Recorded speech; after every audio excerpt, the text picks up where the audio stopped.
জুলাই আগস্টের গণ অভ্যুত্থানে আশুলিয়ায় ৬ মরদেহের সঙ্গে জীবিত একজনকে পুড়িয়ে হত্যার মামলার রায় আজ। মানবতা বিরোধী অপরাধের এই মামলা আসামি সাবেক এমপি সাইফুল ইসলাম সহ ১৬ জন। বিচারপতি নজরুল ইসলাম চৌধুরীর নেতৃত্বাধীন ৩ সদস্যের আন্তর্জাতিক অপরাধ ট্রাইব্যুনাল ২ এই রায় ঘোষণা করবেন।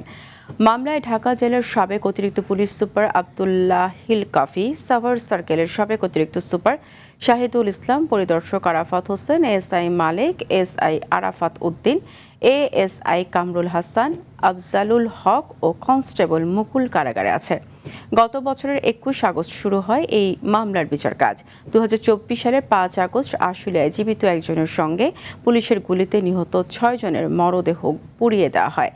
আগের দিন আরও একজন পুলিশের গুলিতে নিহত হন।